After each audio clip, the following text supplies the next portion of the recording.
infelizmente. Mas morreu, acho que de tanto dar fruto. Porque a gente já fez muito doce daquela figueira. A gente já comeu muito fruto dela, aqueles figos, né, que fica até roxo, grandão.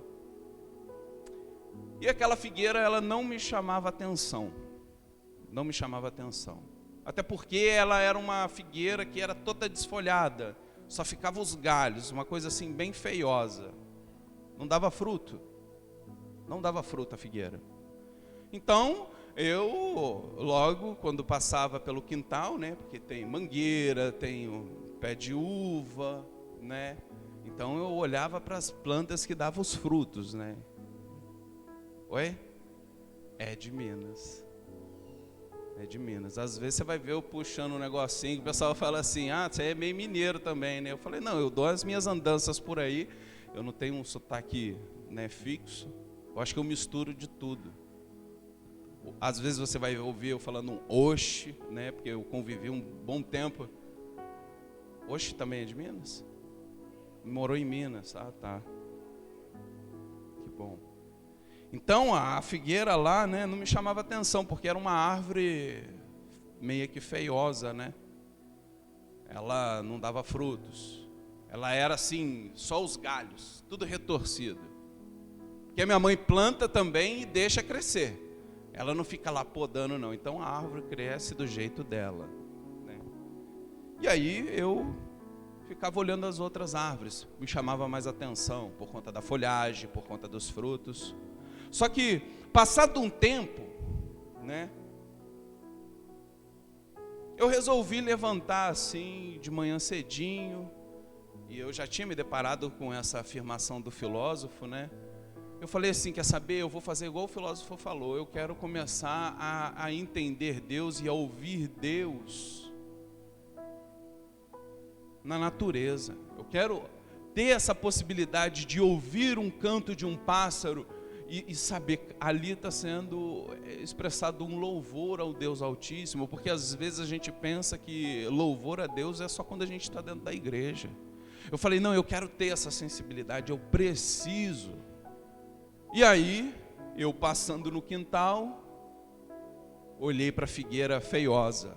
E de repente, aquela figueira feiosa, ela estava... Isso não foi de um dia para o outro não, tá? Meu irmão e minha irmã, porque senão vai pensar, não, foi um milagre. Não, passou um tempo.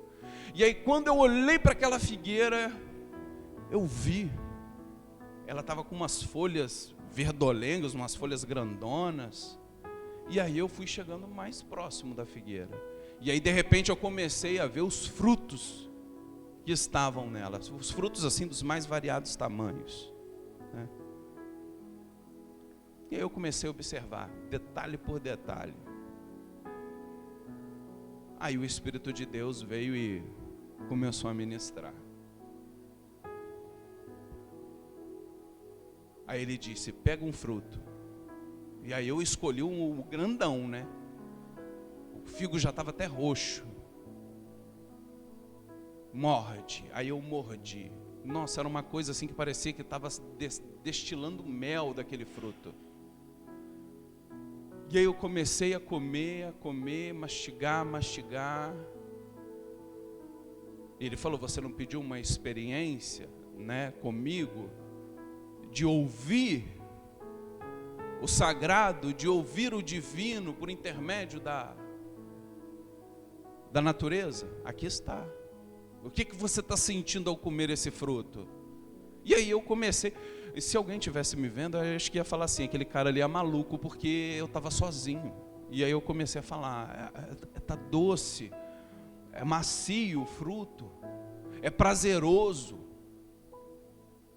E aí ele falou para mim assim, seja como essa figueira, dê frutos, não seja como aquela figueira que quando eu tive fome, eu não encontrei nada, sequer folhas, só folhas eu encontrei. E aí eu corri e fui para a Bíblia, né? Corri e fui para a Bíblia. E ali Deus me deu essa mensagem. E ela está intitulada da seguinte forma: pelos frutos os conhecereis. Pelos frutos. Então, eu te convido agora a gente mergulhar no texto bíblico para você entender a lógica da figueira.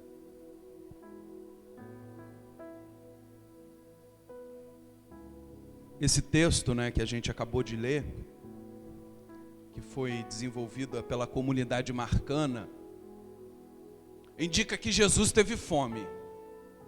Jesus teve fome, ele viu uma figueira, aproximou-se, não havia frutos. O texto diz isso, não havia frutos, porque não era a época de frutos. Mas preste bem atenção nisso, neste detalhe. Não era tempo de frutos, mas a figueira estava o quê? Repleta de folhas.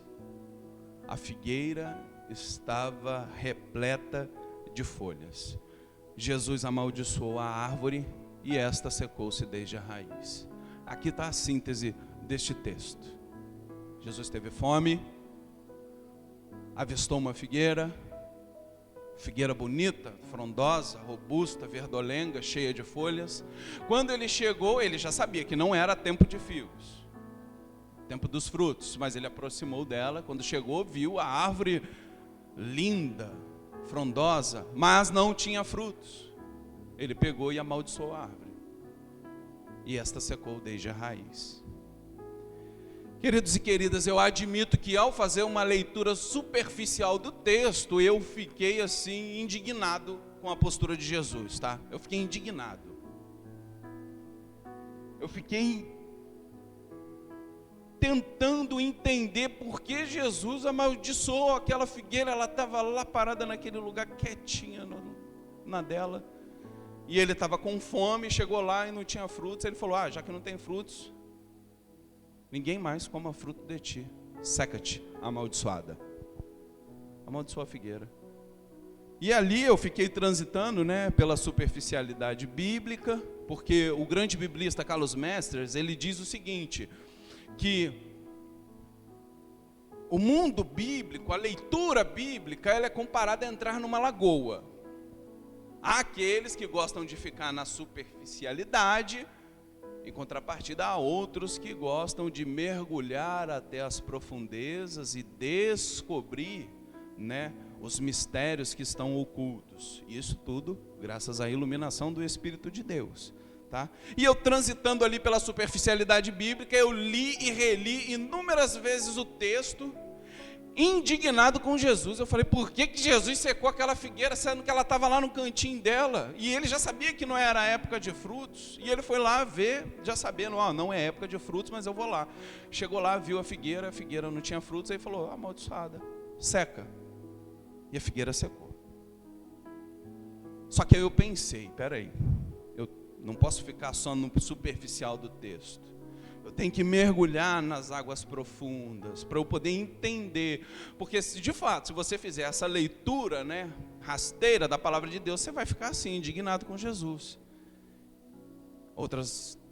Tem outras passagens bíblicas que Jesus pode até parecer assim, um camarada grosseiro. Um dia que a Aline chegou e falou assim, mas por que Jesus fez isso? Eu falei, vamos ler mais a fundo. Aí a gente entende o porquê que ele fez. Então, eu mergulhei ali. E aí, eu pensei, deve ter um bom motivo para Jesus fazer isso. Para ele ter amaldiçoado aquela figueira. Deve ter um bom motivo, né? Porque ele amaldiçoou a figueira, sendo que ela não estava no tempo de dar seus frutos. E eu falei, Jesus, você vai ter que me mostrar aí qual que é o motivo, qual é a real intenção sua. Então eu comecei a interagir com o texto, e ali eu ponderei. A resposta talvez esteja no contexto em que esse texto está inserido.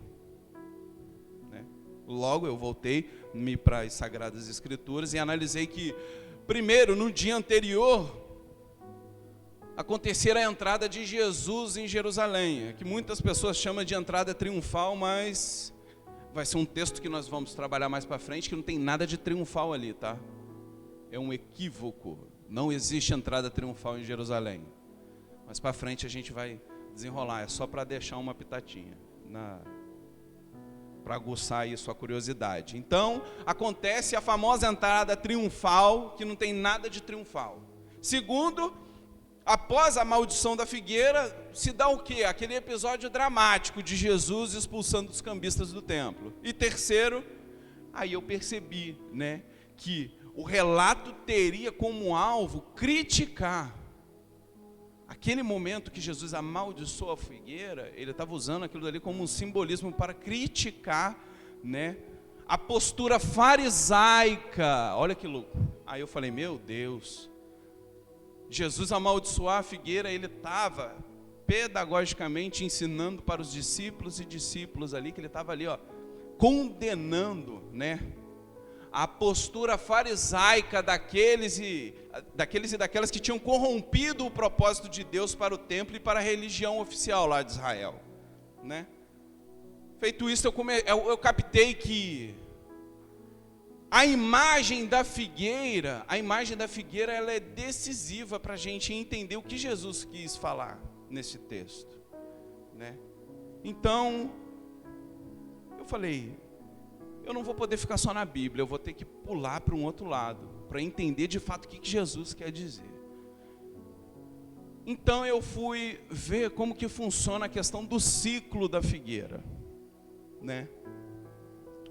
E aí eu descobri que aqueles e aquelas que conhecem a produção do ciclo da figueira sabem, né, que quando não é época de figos, aí eu lembrei-me da figueira que estava lá no quintal da minha mãe. Quando não é época de figos, a figueira não apresenta folha. Eu falei, meu Deus, a figueira não apresenta folha. Então aí eu já estou começando a entender o motivo de Jesus ter secado aquela figueira lá. Quando não é tempo de figos, a figueira não apresenta folhagem nenhuma.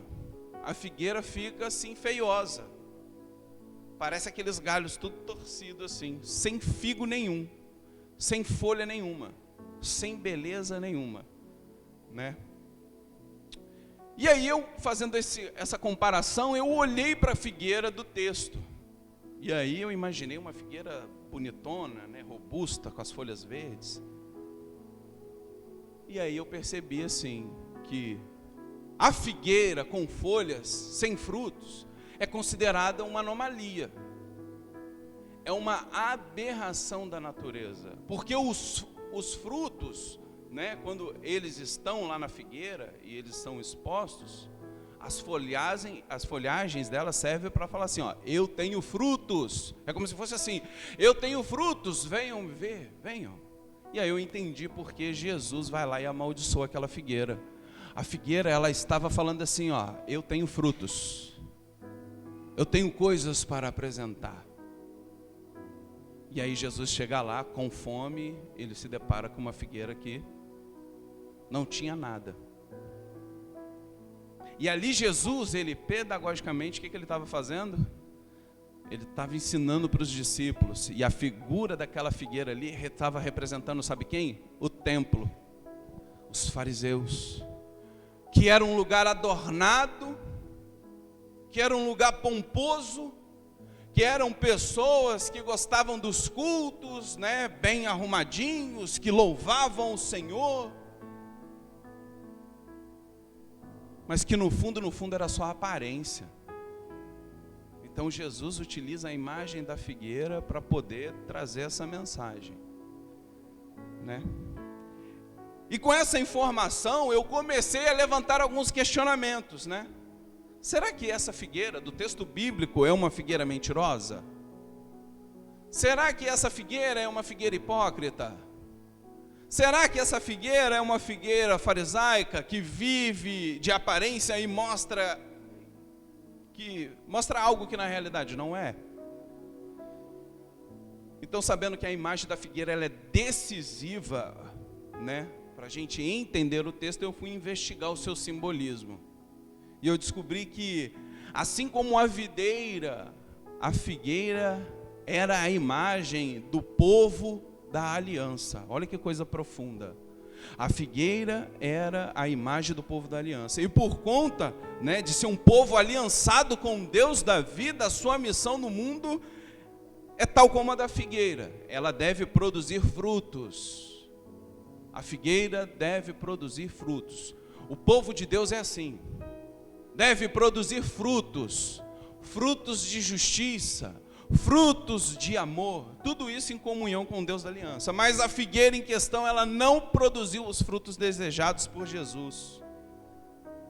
A figueira, né, aquela que Jesus amaldiçoou, que simbolizava ali o povo da época, em vez de produzir justiça, produziu injustiça. Em vez de incluir as pessoas, segregou. Em vez de aproximar, afastou. Em vez de fazer o bem, fez o mal. Em vez de cumprir o seu propósito, não cumpriu. E aqui eu gostaria de fazer uma observação para a comunidade de fé. Às vezes a gente, né, iludidos por algumas interpretações bíblicas, né, para a gente não ficar que fruto é encher a igreja, tá? Segundo a comunidade joanina, dar fruto, né, se resume em praticar o amor e em exercer aquilo que Deus mandou a gente fazer. Agora, se o outro vai professar a mesma fé que a nossa, isso daí é uma mera consequência da prática do amor. É uma mera consequência da prática do amor. Então, fruto não é você abrir uma célula e abarrotar a célula de 30, 40, 50, 60 pessoas. Não. Frutos não é sinônimo para número. Fruto que Jesus ali está falando e que a comunidade joanina enfatiza é a prática do amor. Quem vai acrescentar é o Senhor, não é o meu braço, não é o seu braço.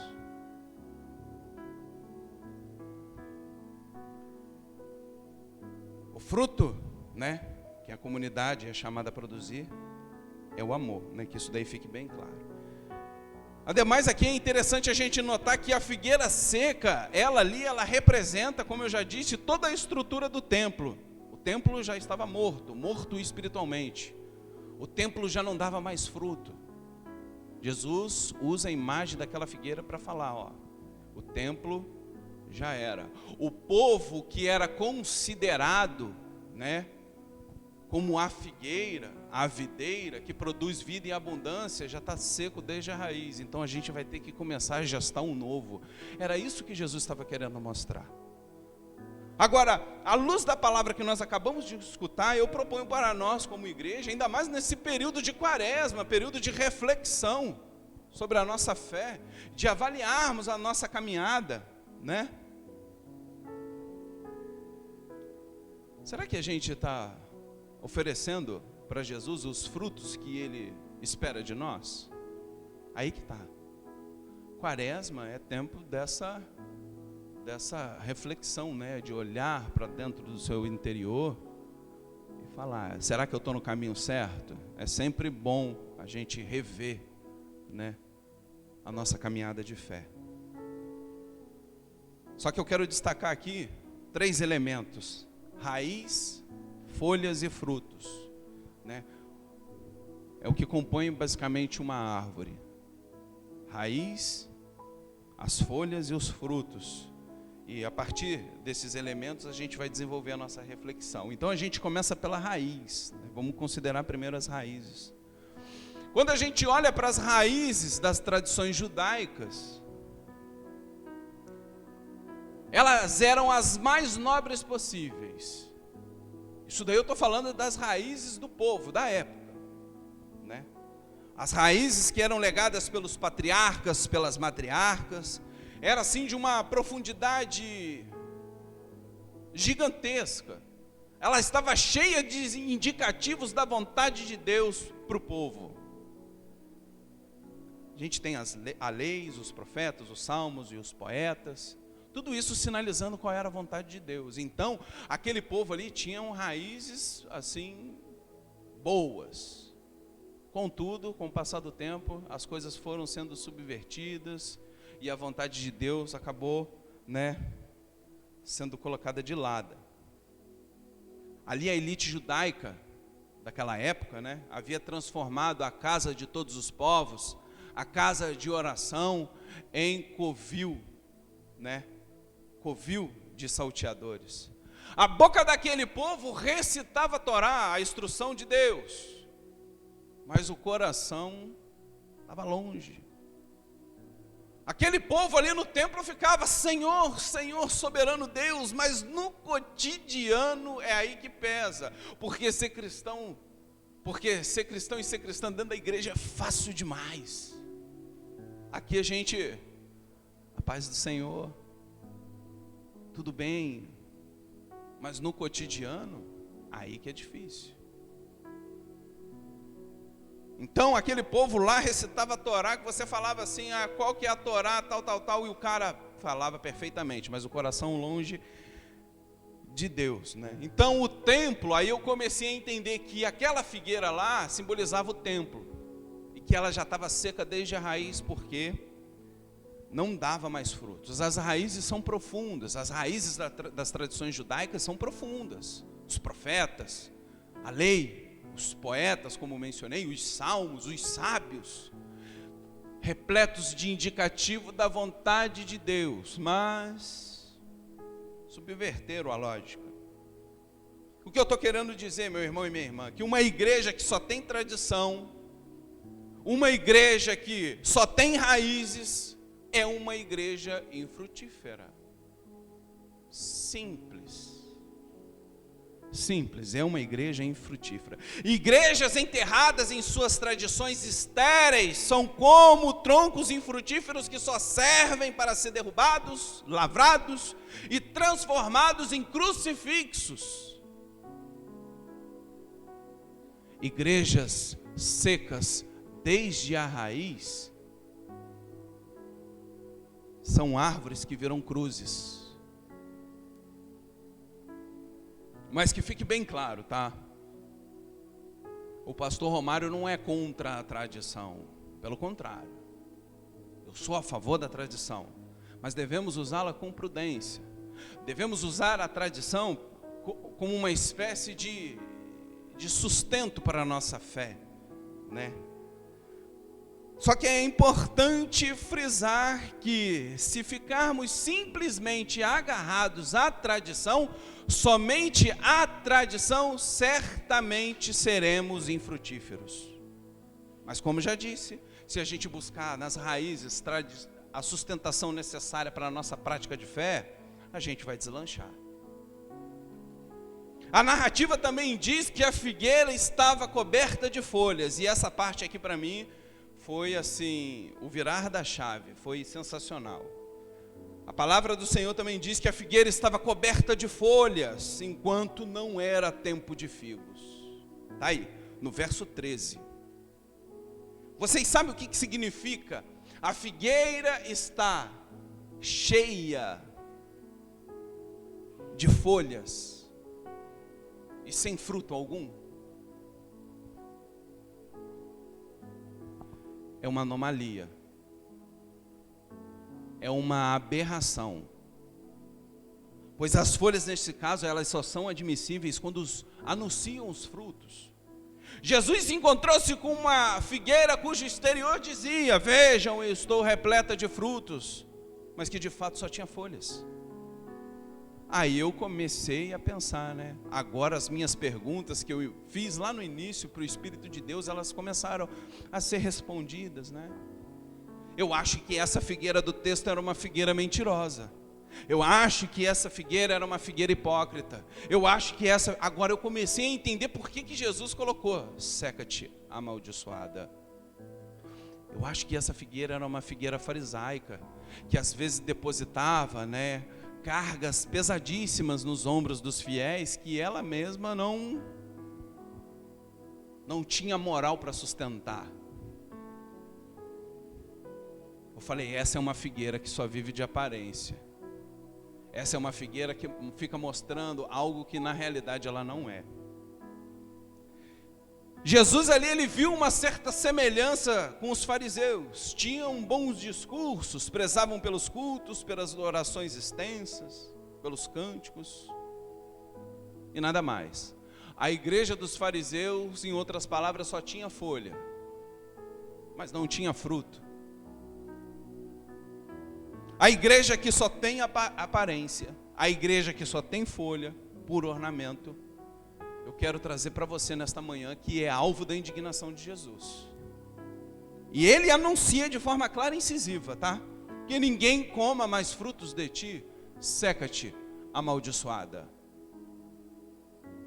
Palavra de Deus, não é o que o pastor Romário está falando, não é minha interpretação. Leia o texto, está no texto.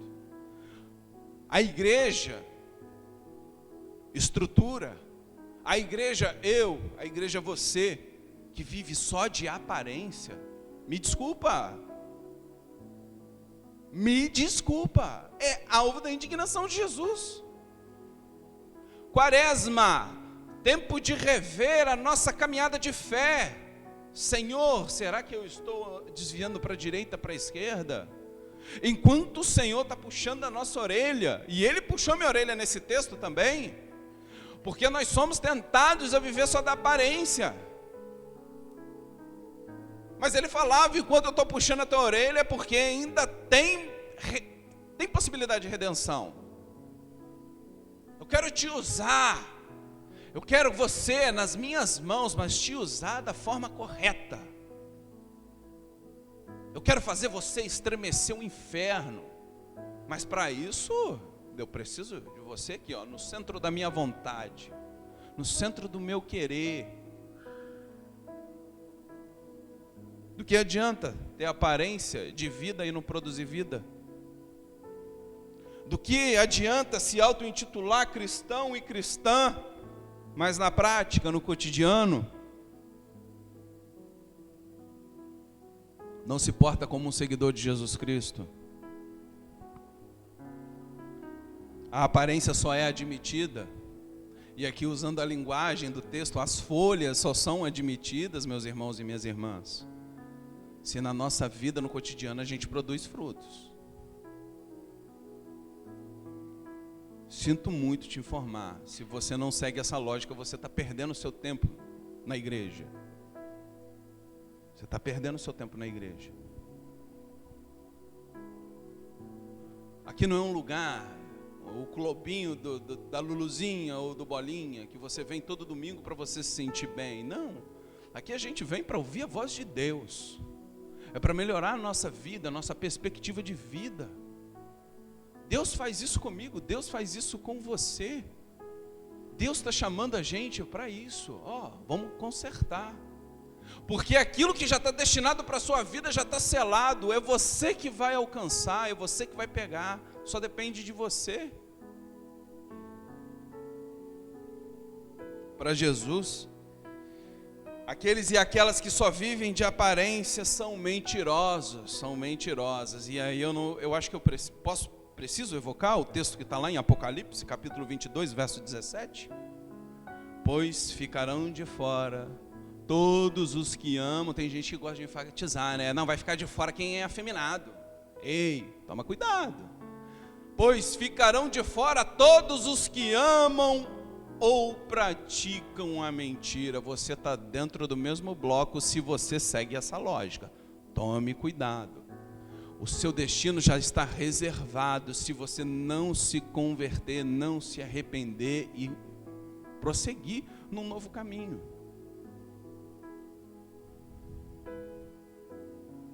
Já está destinado. Você tem chance. Sabemos também que pela narrativa Jesus ele sentiu fome. E você sabia que por um momento eu pensei assim, falei, misericórdia, será que tudo aconteceu porque Jesus teve fome e ele chegou lá e a árvore não o serviu? Eu fiquei indignado quando eu li dessa forma. Mas eu estava fazendo uma leitura superficial do texto. E Deus me convidou, vem mergulhar nas águas profundas, porque eu quero te revelar muito mais. Eu não quero que você fique só transitando pela superficialidade. Eu quero que você mergulhe. Eu quero que você entenda. Então, tudo aconteceu porque Jesus, ele sentiu fome. E ele sentiu completamente enganado pela figueira mentirosa que só tinha folhas. Isso porque a sua aparência era indicativo de que teria frutos para o servir. Frutos, como eu mencionei no início, eles servem para saciar a fome. Frutos, eles servem para nos alegrar, eles geram, né, um prazer na gente. Mas os fariseus da época, e os fariseus hoje também, né, porque tem, eles não saciavam a fome de ninguém. Pelo contrário, engordavam enquanto sobretaxavam o povo, né, povo crente da época, e devoravam o que os fiéis traziam ao altar. Aqui eu estou me referindo àqueles que assumem a postura de... Obrigado, irmão. Que assumem a postura de sacerdote, de sacerdotisa.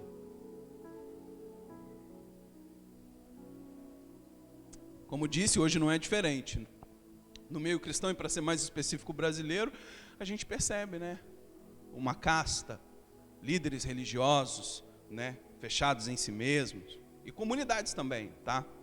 Isso significa a mais perfeita oposição ao reino de Deus, porque o reino de Deus é algo aberto, é algo inclusivo, não faz separação, né? E aí a gente percebe, né, fica nítido, o despontar do reino de alguns, né, de um reino de uma minoria selecionada, enquanto aqueles e aquelas que são alvos da missão ficam lá à mercê das estruturas malignas.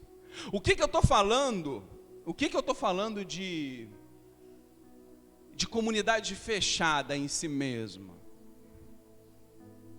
Líderes religiosos fechados em si mesmos. Eu só quero saber do meu e ponto final. Para mim não interessa o sofrimento, a dor do próximo. Comunidades fechadas em si mesmo, sabe o que é? É aquelas que estão preocupadas com as picuinhas do seu próprio meio, enquanto a gente está esquecendo que lá fora está cheio de gente precisando de ser alcançado. Acho que a gente tem que parar e analisar isso. Jesus estabeleceu um alvo, missão, pessoas, vidas. Esse é o nosso chamado. A gente tem que ser uma igreja que comece a fazer o... Vocês vão entender o que eu vou dizer. E isso é uma nomenclatura dentro da teologia, tá? Não é eu que estou inventando, não. Existe a igreja que é centrífuga e existe a igreja que é centrípeda. Centrífuga, o que acontece? Quando a máquina de lavar ela está centrifugando, o que ela faz com a água? Hein, gente? Ela joga fora. Então a igreja que é centrífuga, o movimento é de dentro para fora. E também há aquela igreja que é centrípeda, que é de fora para dentro. Só que neste tempo nós somos chamados para sair das quatro paredes e ir em direção àqueles e aquelas que estão em situação de vulnerabilidade. A gente tem que parar de ser uma igreja fechada em si mesma, uma igreja fechada em si mesma. A gente tem que se preocupar com as outras pessoas que estão lá fora. Porque hoje você tem o privilégio de estar aqui, vai participar deste meio de graça, o memorial do nosso Senhor Jesus Cristo. Mas tem gente que não tem o mesmo privilégio. Estão perdidos. E a nossa tarefa, né, de ser sal e luz neste mundo, aonde que fica? Então a gente tem que parar com algumas questões internas e falar, o meu alvo é Cristo, o meu alvo são as vidas lá fora. Quantas crianças que necessitam do nosso apoio, gente? Quantos adolescentes? Quantos homens e mulheres também? Às vezes precisa de um conselho sábio, né? Porque eu creio que se você é servo e serva do Senhor, você tem uma palavra diretamente de Deus para orientar. Pastor, mas eu não tenho. Mas pode saber que você, no momento certo, Deus vai colocar a palavra certa na sua boca para você direcionar aquela pessoa, porque você não faz por você mesmo, mas você faz porque o Espírito de Deus te impulsiona. Quaresma, rever a nossa caminhada.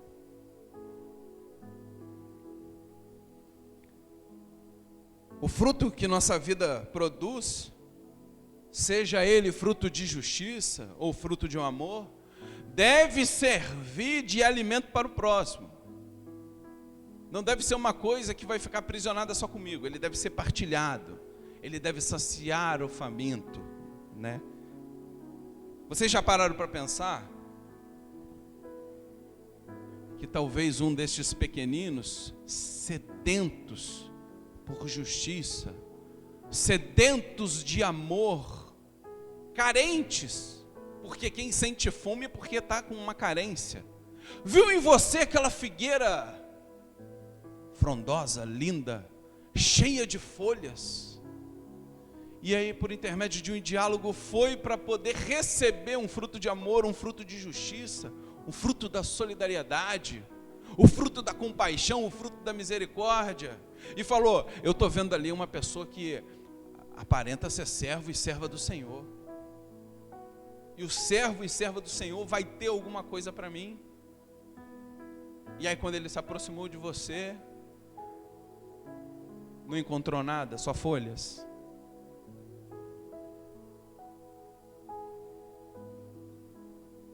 Já pararam para pensar isso? Chegou querendo saciar a sua fome de justiça, fome de amor, de solidariedade. Chegou perto de você, viu aquela figueira frondosa e não encontrou nada, só folhas. Se fosse Jesus, você ali já estava seco até a raiz. É sempre bom, tá? A gente rever a nossa caminhada de fé, todo dia. Não pense que só pelo fato de você estar frequentando a igreja, não pense que só pelo fato de você ter professado a fé em Jesus Cristo, não pense só pelo fato de você subir ao monte, de fazer jejum, de ler a palavra, você já está salvo. A salvação, eu vou frisar isso até o último dia que eu for sair daqui. A salvação é coisa que a gente vai aperfeiçoando no decorrer da caminhada cristã. Coisa que vai, a conversão ela é coisa que vai assim, vai sendo aprimorada. Não existe salvo uma vez, salvo para sempre. Você corre o risco de iniciar uma carreira na igreja, entendeu? De ser aquele membro, nossa, ali é coisa de Deus. Você corre esse risco de ser o camarada ou a camarada top dos tops, só que em determinado momento você tropeçar e se desviar e nunca mais encontrar o caminho. Por isso que nós somos chamados todo dia a rever a nossa caminhada de fé. O Senhor fala isso, olha aí, para qual caminho que você está andando. Será que você está indo pelo caminho certo? Jesus está dando os indicativos para você ir para o outro, então vamos seguir os passos de Jesus, né? Porque a própria Bíblia diz que a gente não sabe a hora,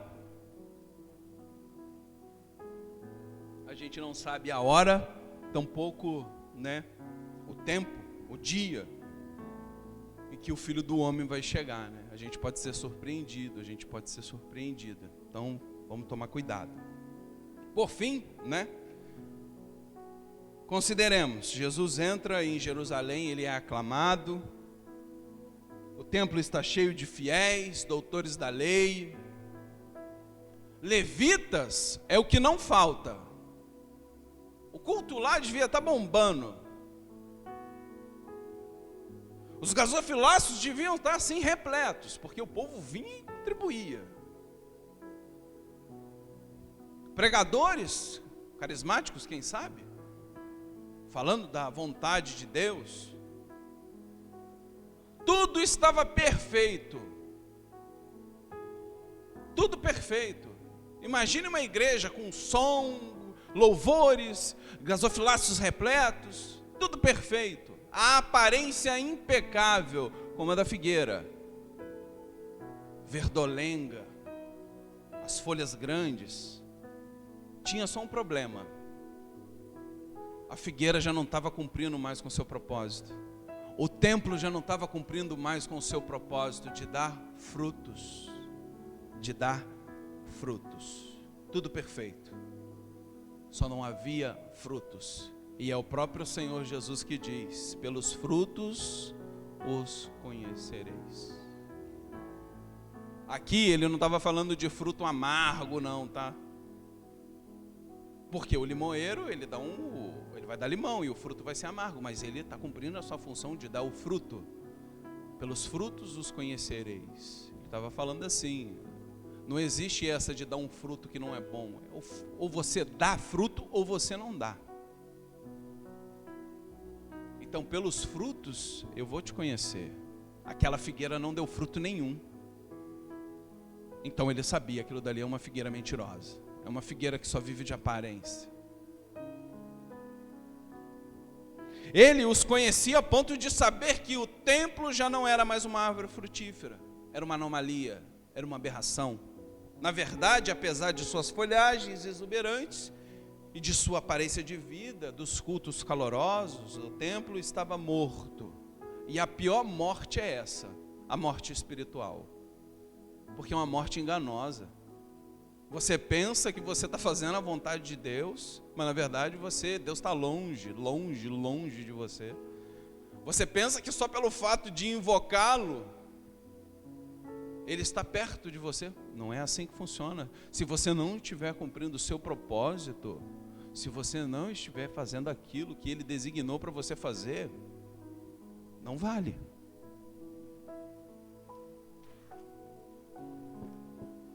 Sopra, Espírito. Tomemos cuidado, tá? A gente corre o risco de ser atraído pela estética, né? E quando a gente se encontra encantados por ela, a probabilidade da gente reproduzir a mera estética cristã que a gente vê por aí nas mídias sociais, ela é grande. Pelos frutos os conhecereis. Qual o fruto que você tem apresentado ao Senhor? Né? O meu desejo para essa igreja é que a gente se torne como a igreja de Bereia, né? Considerados nobres. Não é porque aceita as coisas a goela abaixo. É porque antes, quando vai apresentar alguma coisa, sabe o que os bereanos faziam? Antes de apresentar qualquer coisa, os bereanos iam lá conferir se estava de acordo com a Sagrada Escritura. Se o novo que estava sendo apresentado era de acordo com a Sagrada Escritura, sabe o que eles faziam? Eles acolhiam. Se não era, eles falavam, não provém de Deus. É o nosso parâmetro. Deus, ele extrapola as fronteiras da palavra. Mas nós a utilizamos como parâmetro para a nossa vida, para a nossa espiritualidade. Agora, caminhando para o encerramento e a transição para a ministração da ceia, eu estava mexendo no hall de membros, estou fazendo um lançamento no Eclésia, né, que é o sistema de gestão da igreja, e aí eu comecei a ver o nome de um monte de gente que foi, que veio, que foi e não voltou mais, gente que já partiu no Senhor. Foi domingo passado, né, Cristiano? A gente foi visitar a nossa irmã Regina, 92 anos. E sempre quando eu me deparo com uma pessoa que trabalhou assim por bastante tempo na obra do Senhor, meu coração salta de alegria. Estou aí com meus 32 anos, espero poder chegar até lá. Então eu olhando ali o hall de membros, pessoas que vinha, que saía, pessoas que já não estão mais entre a gente, mas que dedicaram a obra, a vida neste lugar. A gente está plantado aqui nesse solo fértil missionário já tem tempo. já rendemos frutos. A igreja Monte Castelo, não é? Filha nossa. É filha nossa. Porque por mais que o filho